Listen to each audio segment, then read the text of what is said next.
bilu imene Profesa Arthur Peter Mutharika imene sadaisaine imene nkhani yakenso ili mkamакama maka pa social media imene anthu akuyikambirana zokhuza ganizo la Profesa Arthur Peter Mutharika posachita chiganizo chosaina bilu imeneyi, bilu yomwe tikuidziwa bwino ndi dzina loti CDF kapena kuti thumba la ndalama zachitukuko zomwe zimapita madera osiyanasiyana kumene kuli aphungu. Bilu imeneyi ndimene aphungu adakambirana kunena kuti ndalama zomwe ziziperekedwa zomwe zizigwiritsidwa ntchito ku madera pogwiritsa ntchito muchitukuko zizilamulidwa ndi aphungu posusana ndi ganizo lomwe lidalipo kale loti ndalamazi zikuyeneka zifikira makonsolo komanso makhansala ndi omwe adzikhala ndi mphamvu yayikulu pa ndalamazi. Aphungu atasusa chimene chidatsala nchoti Profesa Arthur Peter Mutharika asainire ngati nkuyeneradi kuti ndalamazi zikhale m'manja mwa aphungu. Komano pamenepo pa 1 January Profesa Arthur Peter Mutharika atachita asenti mabilu ena, bilu yokhayi adakana kuyisaina malo make adayichita lifa kwa kunduna ona za malamulo komanso kwa Minister of Finance amene ndi a Joseph Mwanamveka kuti aonekerepo magawo osiyanasiyana. Komano malingana ndi malamulo a dziko lino bilu ikadusa masiku 21 isadasainidwe ndiye kutinso biluyo imayeneleka kuti ibwerere ku nyumba ya malamulo kuti aphungu akayikambirane. Choncho kusatira kusasaina kwa Profesa Arthur Peter Mutharika komanso kuchokera pomwe biluyi idakambiridwa komanso kumalizidwa ku nyumba ya malamulo ndiye kuti padakali pano masiku 21 akwana tsopano ndiye kutino nyumbayi ikuyembekezekanso kukakambirana biluyi kachikena. Ndipo mmodzi mwa aphungu yemwe adayimira ku Mzimba South amene ndi Emmanuel Jere omwe adachitanso sponsor biluyi asimikiza kunena kuti nyumba ya malamulo ikuyembekezekadi kukalowanso ndi kukakambirana bilu imene ya CDF imene malingana ndi malamulo izi zayitirikadi kuti zichitike choncho chifukwa kuti pakadusa masiku 21 bilu isadasainidwe ndiye kuti ino imayembekezekanso kubwerera ku nyumba ya malamulo kuti ikakambidwenso kachikena. Ndiye kuti pamakhala kuti pali zofoka zina zimene sizidasatidwe bwino ndiye kuti iwowa akuyembekezeka kukabwereranso ku nyumba ya malamulo kukakambirana zokhuza bilu. Ndipo mukulankhula kwa amene wa Emmanuel Jere afotokoza kunena kuti President Profesa Arthur Peter Mutharika wachita kale communicate ndi aphungu pa zifukwa zimene iwo sadasaine biluyi ndipo wapitisa nkhani ku nduna wa zachuma komanso wadza malamulo kuti aonike nkhaniyi. Ndipo iwo asimikizira kunena kuti izifukwa zimene apereka amene wa Profesa Arthur Peter Mutharika ndizokwaniradi kuti biluyi ibwerere ku nyumba ya malamulo ndi kuti ino ikayambenso kukambiridwa ndi kuwunikira zinthu zingapo zimene zili zofoka mu bilu imene yekhuza kuti yemwe angamalamulire thumba la zachitukuko ndi ndani pakati pa aphungu kapena makhansala. Kuti ndalamazi zikuyenereka mphamvu ziyikidwe m'manja mwa aphungu kapena zikuyenereka mphamvu ziyikidwe m'manja mwa makhansala ndi kuti ndalamazi zizifikira m'makonsolo kumene makhansala adzikhala responsible kwambiri pa nkhani ya ndalama zimene zikamba kunena kuti wena akhala akufotokoza kunena kuti ndalamazi zikamafikira m'manja mwa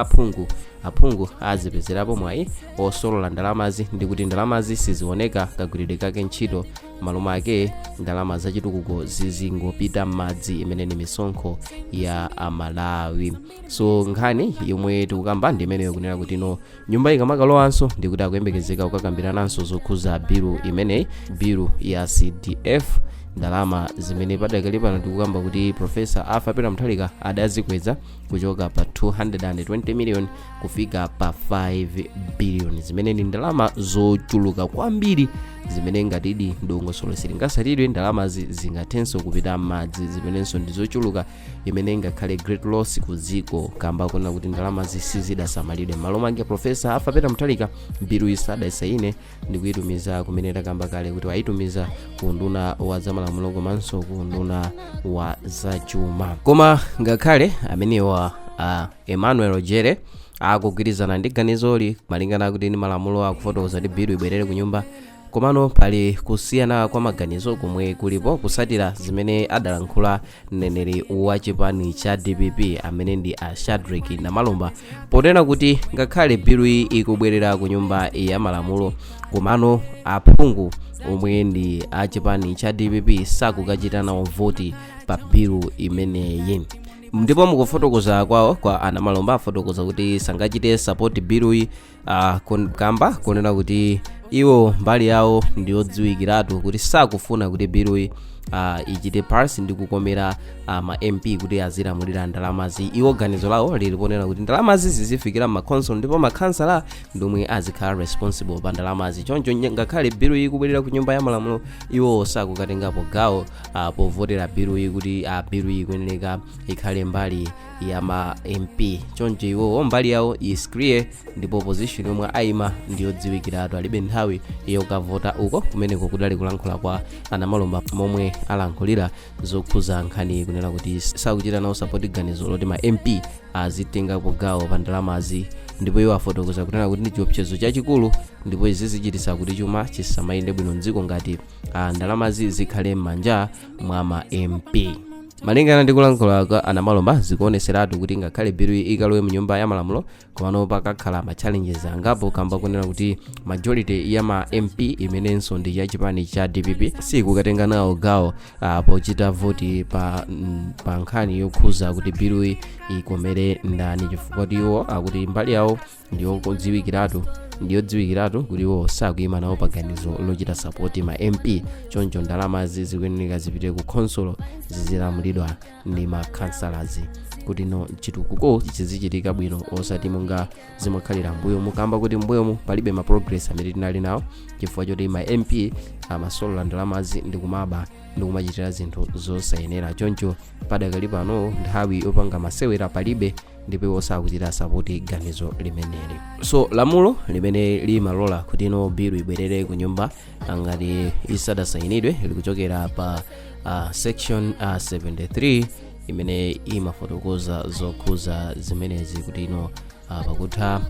pa masiku 21 ndikuti ngati bilu sidachitidwe pass ndikuti bilu ikuyeneka ichitidwenso debate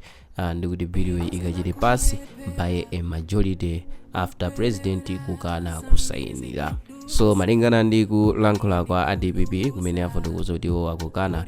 kuchita back biluyo ndiye kuti chiwerengero cha anthu omwe akuyembekezeka kukachita voti mu nyumbayi ndi chochepa kwambiri. President Mutharika anachita announce Tuesday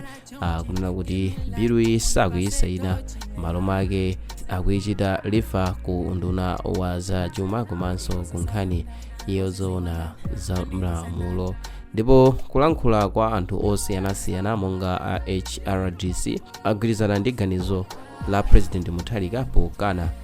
kusayina biluyo, ndipo afotokoza kuti izi ndi zosowa kwambiri mwa atsogoleri kuti akakhale nthawi yowunikira zinthu zimene ngati sangatsate bwino ndi kuti atha kuonongesa chuma cha Amalawi ochuluka. Ndipo mu statement imene atulutsa pa 7 January mchaka chomwe chino cha 2026 HRDC chairperson wawo Michael Kayasa afotokoza kunena kuti kusasayinira bilu kumene achita Professor Peter Mutharika ndiko kuonesa kuti iwo ali ndi chidi pofuna kuchita deliver good governance kapena kuti ulamuliro ndi usogoleri wabwino. Ndipo afotokoza kuti ganizoli likuthandizira kuchita safeguard kapena kuti kuonesesa kuti pali ndondomeko zoyenerera maka ku nkhani ya zachuma komanso kubweretsa reform ndi kuti maplani amene dziko lili nawo pofuna kuchita develop magawo osiyanasiyana akathe kuchitika pamene dziko likhalenso likuchita prevent kuonongedwa kwa ndalama zosiyanasiyana zimene anthu andale amaziwononga popanda pake. So akuchita support ganizoli ndipo ayamikira President Mutharika posasayina biluyi kuti iunikidwenso. Koma polankhulapo chairperson wa Parliament's Legal Affairs Committee amene ndi Gilbert Konyowa afotokoza kunena kuti nyumba ya malamulo ili ndi ma options okwana atatu, ndipo option yoyambirira ndikukaniratu biluyo kuti isalowenso, ndipo chiganizo chimene profesa angachite ndi chimeneyo angasatire, kapena kuchita amend kapena kusintha lamuloli, kapena kulibweretsanso pa tebulo kuti lipangidwe debate. Komano afotokoza kuti ngati nyumba ya malamulo ngati ingachite pasi kusintha kwa biluyi ndi kuti mtsogoleri wa dziko alibenso chisankho chilichonse koposa kuvomerezano kuti biluyo basi ikhale momwe aphungu afunira. So ngakhale nkhani ikuoneka kuti sikukhuza ndale, koma ndi nkhani yoti pakufunikadi pakhale nthawi yoyiwunikira bwino ndi kuti chiganizo chimene chingachitike chisakhale chophinja wina aliyense, chikhale chimene chikomere Amalawi amene ndi nzika za dziko lino omwenso amafuna atamaona tsogolo la misonkho yawo momwe imayendera. So padakali pano ndiye kuti dziko likuyembekezeka kudikiranso pamene parliament ilowe kuti biluyi ikakambidwenso ndi kudikirira tsogolo lake momwe zingayendere, kuti aphungu asankha kuchita abandon kapena kuyileka nkhani kuti ikhale monga profesa akufunira, kapena akhala ndi nthawi yochita amend kapena kuchita voti kuona kuti ipasa kapena ayi, chifukwa ndiye kuti ngatidi ipase ndiye kuti profesa alibenso chisankho chilichonse kuposa kuyisainira biluyo kuti ikhale monga aphungu asankhira ku nyumba ya malamulo kuti zikhalire. So timveniyo kuti mukuona bwanji zokhuza bilu imeneyi, kamba kunena kuti ambiri chimene akudera nkhawa ndi nkhani yonena kuti ndalama zachitukuko zitha mwina osasamalirika ndi kuti wena kupezerapo mwayi maka popeza kuti ndalama zisopano ndi zambiri kuyerekeza ndi zomwe zimaperekedwa mbuyomu, zapanopa ndi zochuluka kwambiri, chifukwa pa chaka chilichonse constituency iliyonse izilandira ndalama zokwana 5 biliyoni zimene zikhale zogwiritsidwa ntchito maka pa ntchito zachitukuko. So ngati anthu akhala akudandaula mbuyomu maka pa ndalama monga 220 miliyoni zimene aphungu akhala akudandaulidwa kuti akhala akudziwononga nanga zingakhale bwanji ndi ndalama zokwana 5 biliyoni zimene nzochuluka zedi. So through comment section ndi momwenso tingamvere maganizo anu kuti inu mukuonapo motani, kuti nkhani ikuyeneka iyendesedwenso motani. Andi mu video ya mtsiku lero mudali ndine Mike Thompson, ndipo ngati mwayikonda osewala kuchita like komanso subscribe kuti tithenso kupatsirani ena mama videos amene tikhala tikukonzerani pano pa Sam Mavita YouTube channel. Bye.